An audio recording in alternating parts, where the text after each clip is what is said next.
je regarde, je te vois. Autour de moi, autour de moi. Partout où je regarde, je te vois. Autour de moi, autour de moi. Partout où je regarde, je te vois. Autour de moi, autour de moi. Partout où je regarde, je te vois. Salut tout le monde, j'espère que vous allez bien aujourd'hui et bienvenue à Every Nation Marseille, notre culte live. C'est juste 20-30 minutes de temps d'enseignement et d'encouragement, j'espère, parce que notre église est en pause pour l'été pour 2 dimanches, le 1er et le 8. Donc le 15, on reprend avec un café croissant, témoignage, un super bon moment avec un peu de musique en fond. Donc je vous invite de nous rejoindre le 15 août pour un culte présentiel à 21 rue des Vertus, 13005 Marseille. Donc, je voulais juste commencer avec la prière aujourd'hui. Donc, Seigneur, on te remercie pour ce moment avec toi, avec ta parole.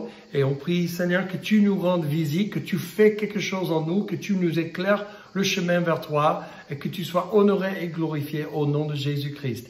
Amen.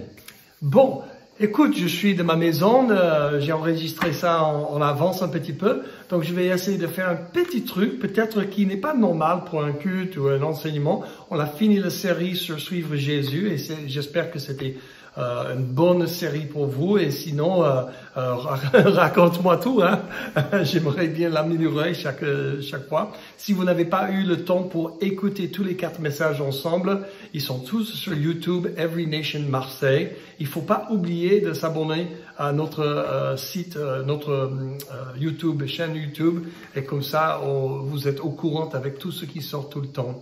À partir du 22 août, on va reprendre tous les cultes normaux, live stream et sur place. Et on va avoir des opportunités pour faire beaucoup de grandes choses en automne. On a l'opportunité de redémarrer Every Nation Campus et faire beaucoup d'évangélisation avec les étudiants. On a l'opportunité de faire manger les gens dans le local. On a l'opportunité de faire pas mal de bonnes opportunités pour servir la communauté juste autour du bâtiment. Donc, reste avec nous pour plus des annonces et plus de la vision pour septembre et on va passer une super bonne année. J'ai hâte de commencer en septembre, même fin d'août quand je rentre. Donc j'espère que votre été se passe bien, hein? Et bien sûr vous avez quelques semaines de plus avant que la rentrée. Peut-être pour ceux qui ont des vacances, bravo, allez-y, en profitez. Pour ceux qui ont déjà dépensé leurs vacances au boulot, mais pas trop, hein? C'est l'été, on est dans le sud, on peut faire ce qu'on veut un petit peu, non? Non, franchement, je suis aux États-Unis dans ce moment-là et je m'éclate avec ma famille, enfin, et on passe un bon moment pour voir la famille, les amis et voyager un tout petit peu. Donc, toutes mes bisous, salutations des États-Unis, du Texas. Donc, aujourd'hui, je voulais juste enseigner quelque chose, comment grandir dans notre foi en lisant la Bible tous les jours. Je sais pour certaines parmi vous, vous lisez la Bible tous les jours, vous êtes fidèles, bravo, bravo. Et il faut pas juste éteindre l'enseignement tout de suite, parce que peut-être vous allez recevoir quelque chose que tu n'as pas pensé avant. Peut-être il y aura une autre perspective que tu vas entendre. Donc, écoute bien jusqu'à la fin. On va commencer avec ce verset en 2 Timothée 3, 16 à 17 qui dit « Toute l'écriture est inspirée de Dieu est utile pour enseigner, pour convaincre, pour corriger, pour instruire dans la justice, afin que l'homme de Dieu soit formé et équipé pour toute œuvre bonne. » C'est-à-dire, les Écritures sont tellement importantes dans nos vies, pour nous personnellement et pour tout le monde autour de nous aussi. Alors, il faut être un homme ou une femme de la parole de Dieu. Et il dit là, afin que l'homme de Dieu ou la femme de Dieu, si vous croyez en Jésus, vous êtes femme de Dieu et homme de Dieu. Alors, donc c'est pour ça, vous soyez formés et équipés pour toute œuvre bonne. C'est-à-dire que Dieu a des œuvres bonnes pour vous et c'est sa parole qui va vous former et vous équiper pour toutes ces œuvres bonnes. Donc c'est important, ça c'est la base de notre petit moment ensemble aujourd'hui. Par la parole de Dieu, je vais vous dire, nous sommes rassemblés et sculptés, formés pour les tâches que Dieu a pour nous. Alors, pourquoi le faire? Parce que ton esprit a une envie folle de se délecter de l'intimité avec Dieu à travers sa parole et à travers l'esprit. Le Saint-Esprit toujours travaille avec la parole de Dieu. Le Saint-Esprit et la parole de Dieu fonctionnent ensemble tout le temps. Le plus on plonge et on médite, on mémorise, on prie la parole de Dieu, le plus le Saint-Esprit souffle sur la parole de Dieu et le plus le Saint-Esprit éclaire la parole de Dieu dans nos vies. Comment? Ne lis pas seulement, simplement. Voici une méthode, je vais expliquer aujourd'hui, on va faire une méthode pratique pour t'aider à t'engager de manière régulière et significative avec Dieu à travers la Bible. Donc, on va couvrir 1, 2, 3, 4 petites étapes pour recevoir grandes choses dans la parole de Dieu et avoir une vie régulière dedans. Donc, la première, c'est lis-la. Choisis un livre dans la Bible pour commencer à lire, de préférence dans le Nouveau Testament. Donc, si vous n'avez jamais lu la Bible, il faut mieux commencer dans le Nouveau Testament. Ça, c'est mon avis, je pense que c'est très important. Commencer même avec un évangile. Lis les 4 évangiles d'abord. Jean, Luc, Marc, Matthieu. Normalement, j'encourage les gens à commencer avec Jean, peut-être avec Marc. Mais après, Matthieu et Luc, ils sont beaucoup plus précis et beaucoup plus détaillés. Luc était un médecin, donc il a écrit avec beaucoup de détails. Même Matthieu, il aimait bien l'histoire et tout cela. Donc, tu vois beaucoup plus de détails. Mais pour les grandes histoires et les grands tableaux, il faut commencer avec Jean ou commencer avec Marc. Si vous avez déjà lu la Bible depuis des années, vous suivez un bon programme, hey, allez-y, continuez. Mais peut-être piquez quelque chose du reste que je vais dire. Okay? Note, ne lis pas au hasard, mais de façon systématique. Lis une partie de tous les jours et démarre le jour suivant là où tu t'es arrêté la veille. Ça, c'est quelque chose d'important, hein? Parce que la lecture lente et systématique permet au Seigneur de te diriger de manière précise. Ou, moi, je préfère dire comme ça, une lecture systématique amène une conduite spécifique. Oh oui, souligne ça, je vais le dire encore. Une lecture systématique amène une conduite spécifique. Alors c'est important ça. Un exemple, essaye de lire lentement le livre de Marc. Seulement 5 à 10 versets par jour. C'est une façon merveilleuse de connaître Jésus et son enseignement. Ok, quand je dis ça, il faut suivre ça avec la deuxième étape. Donc, quand on lit, ça c'est une méthode de lire la Bible pour la révélation et les paroles réma, ok? Quand Dieu les révèle dans nos esprits. Donc, quand tu lis, deuxième étape, c'est examine-la. Demande-toi d'abord, à qui s'adresse-t-il? Pourquoi? De quoi s'agit-il? Qu'est-ce que j'apprends au sujet de Dieu? Quelle vérité me saute aux yeux qui en ressort pour moi? Après, comment ma foi est-elle fortifiée à travers ce passage? Si vous posez ces différentes questions-là, et vous commencez à réfléchir comme ça quand tu es en train de lire même juste 5 versets, et tu poses ces questions sur ces 5 versets, la parole va sauter de la page. Surtout si tu demandes, Saint-Esprit, révèle-moi aujourd'hui, montre-moi ce que tu veux me montrer aujourd'hui quand je le lis. Et que tu poses ces questions, le Saint-Esprit va commencer à révéler ces choses à toi. Donc après, tu prends le temps pour poser ces questions et vraiment examine-la. Et même si tu as des problèmes pour examiner, il y a des outils sur l'Internet. Le Blue Letter Bible, la Bible Blue Letter, c'est un site plusieurs langues. Il y a aussi la Bible.com, je crois, ou la Bible App. Il y a plusieurs YouVersion, il y a plusieurs ressources en ligne qui sont gratuites en français, anglais, allemand, peu importe quelle langue. Après, tu peux changer tout cela et tu peux même creuser dans le grec, dans l'hébreu, sans connaître l'hébreu et le grec. Mais tu peux prendre les phrases, tu peux voir quelles sont les différentes significations. Mais quand tu fais des choses comme ça, tu es en train d'examiner, même au-delà de ces petites questions que j'ai posées.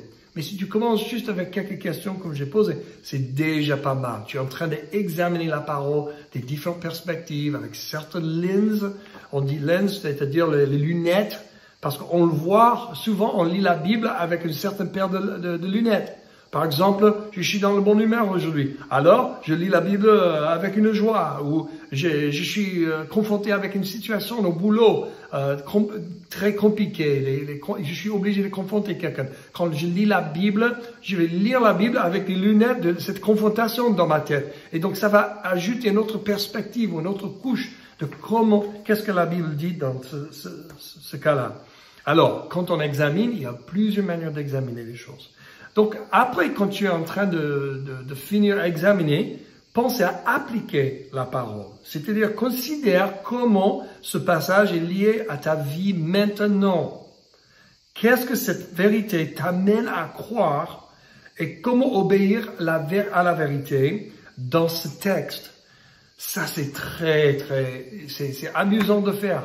Quand je lis des passages de 5 versets et je regarde, je dis, oh Seigneur, tu parles à qui là? Et qu'est-ce que tu veux dire? Et c'est quoi la stratégie? C'est quoi la perspective du ciel, etc.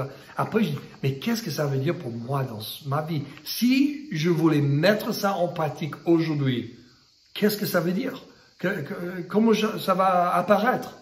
Si je suis en train de marcher, est-ce que je souris? Ou est-ce que je dis bonjour? Est-ce que j'offre la prière? Est-ce que je donne un évangile à quelqu'un? Ou une boisson? Ou offrir une pièce?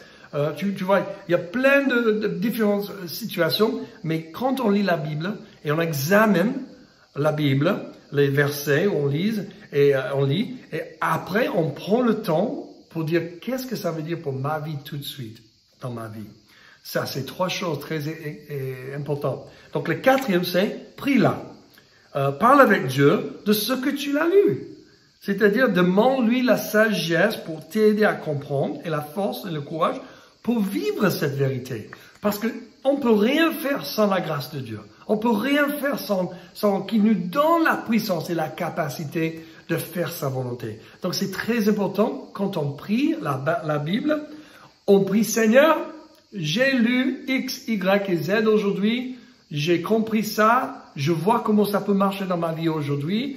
Aide-moi de mettre cette parole en pratique. Parce qu'on sait tous que Jésus a dit, celui qui a entendu mes paroles et les a mis en pratique est comparé à l'homme qui a construit ou bâti sa maison sur le roc. Et quand les déluges et les vents et tous les ouragans ont tapé, la maison reste debout. Ça, c'est moi. Je veux être une personne qui entend la parole de Dieu et je mets en pratique et je suis comme une maison fondée sur le roc. Mais il a dit, les gens qui entendent sa parole, mais ils ne mettent pas en pratique, sont comme le monsieur qui a bâti sa maison sur le sable. Et quand les déluges, les ouragans et les vents sont arrivés, bam, sa maison a été complètement détruite. Alors, toi, moi, il faut faire attention.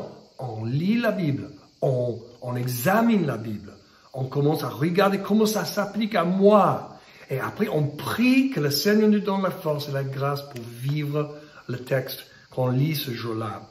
On utilise ces vérités que tu as lues, qu'on a lues pour prier pour nous-mêmes, pour nos proches, l'Église, les gens qui ne connaissent pas encore Jésus et le monde entier.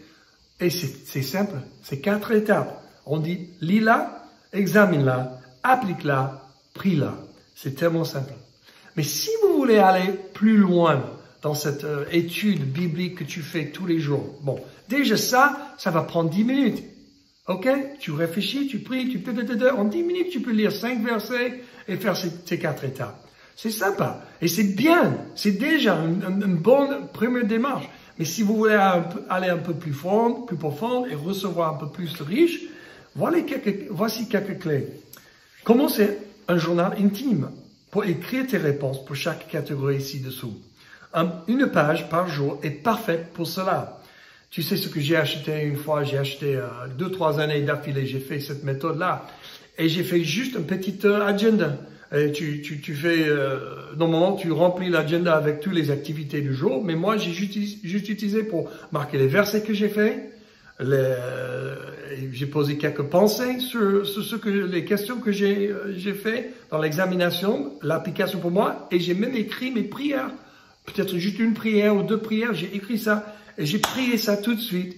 Donc c'est une très bonne méthode à commencer à faire des choses régulièrement. Chaque jour que tu écris, tu lis, tu examines, tu appliques, tu pries, tu écris. Il y a quelque chose qui va aller beaucoup plus profond. Hein?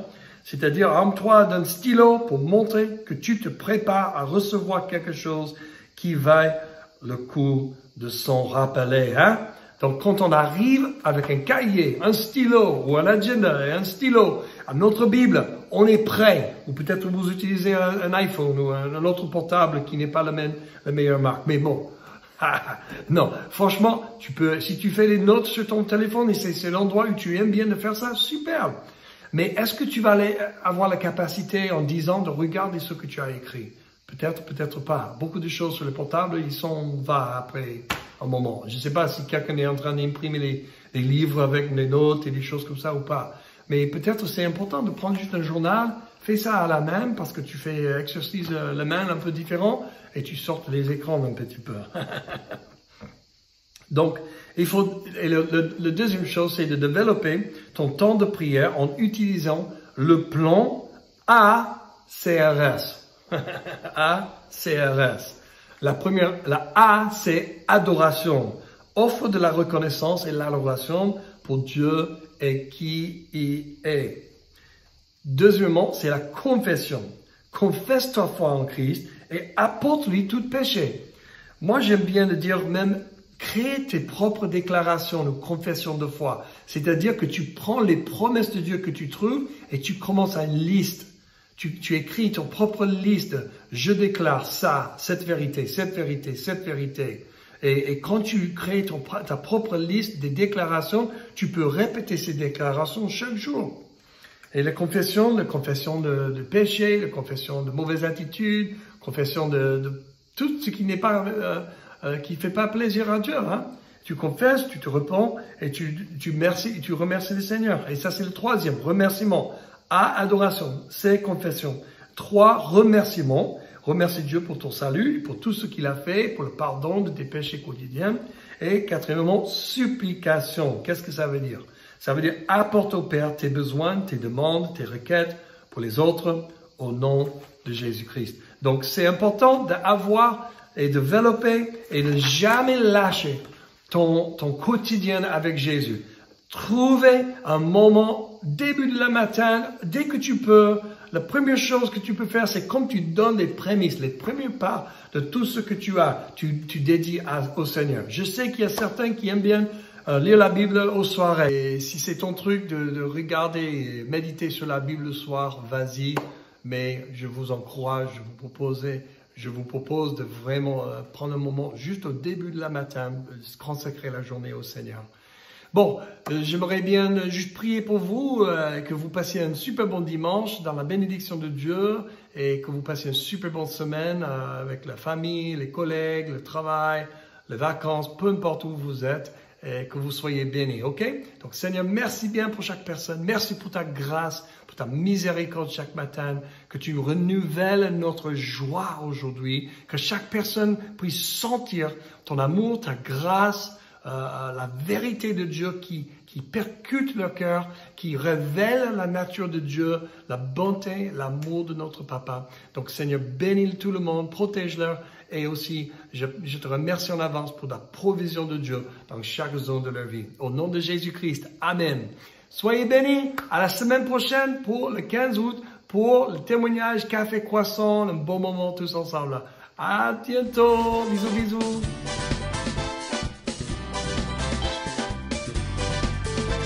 Autour de moi, partout où je regarde, je te vois.